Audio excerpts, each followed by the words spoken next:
Hello, Steve White, Steve White's 89. Well, I've been doing a lot of horror movie watching, particularly in October. I sort of made an excuse out of October to just watch a bunch of horror movies. I've been doing marathons of franchises, but I've also done some just random films because sometimes at the end of a whole night of marathoning, I found myself with an hour or so for an individual film. One that I watched was one called The Wind. Now, I discovered this one randomly years ago, just on DVD. I'd never heard about it. It stars Meg Foster, who is the actress who played Evelyn in the He-Man film, who I loved, who everyone loved. She was also in a few other things, including a very small cameo in David Lynch's Twin Peaks: The Return, just in one scene, I think in the first or second episode. It's a film by Nico Master.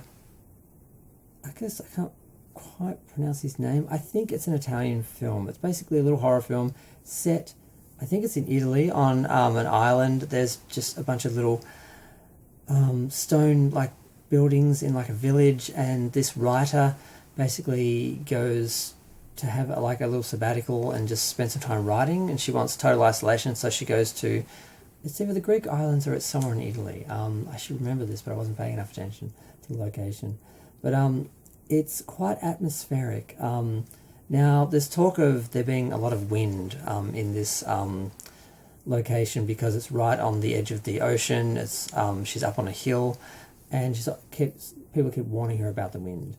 Now, the first interaction she has is with the guy who is renting her the apartment, and he's very misogynistic and old school, toxic, masculine, but he's so laughably so that she just humours him the whole time and calls him an old goat at the end. And he's quite oddly, I don't want to say charming, but he's so ridiculously over the top, and he seems aware of it, and it's just, I don't know, it just works. It's not funny. And this was the 80s, so, the fact that I was still conscious of it then shows that, wokeness has been around for a long time. It's not a new thing.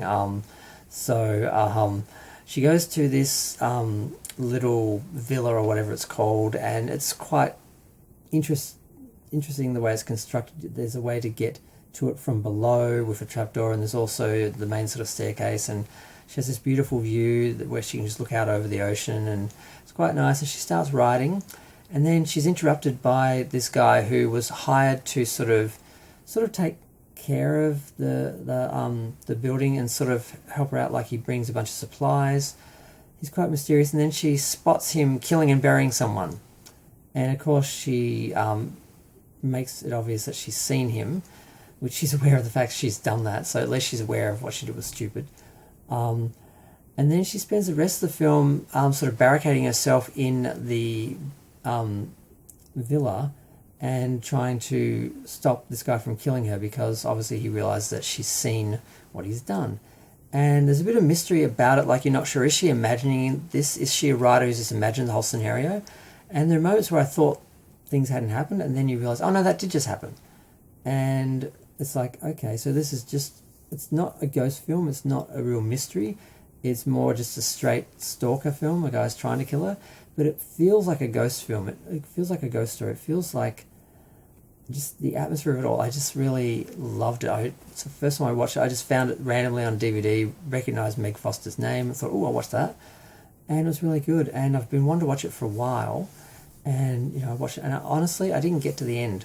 I nearly got to the end. I know I shouldn't be reviewing it, but I kind of like that I still don't know the mystery, how it ends, because I can't remember how it ends, so I probably shouldn't be doing this little review, but I just wanted to share in case someone hasn't seen this film. And I just like talking about films, especially horror films. I just enjoy it, even if no one listens. I don't care. I'm enjoying talking about it.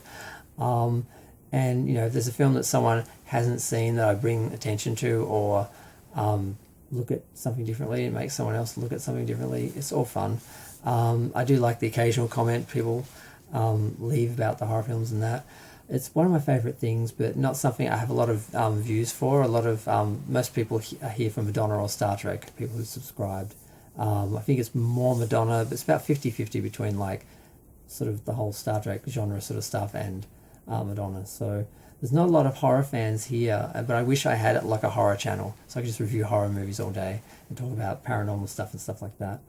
But yeah, great film, great atmosphere.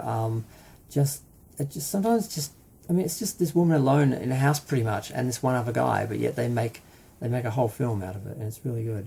And I kind of don't want to watch the ending. I sort of love that I still have it sort of to watch again without knowing quite how it's going to end. So, because I just sometimes you don't want these films to end. Sometimes I stop them before they end so I can watch them another time, which is weird. But yeah, I'm going to go. Feel free to share, like, comment, subscribe. Let me know what you think of The Wind if you've seen it. It also had a different name actually. I think in America. I'll put that in the thumbnail. But I'm going to go. Bye.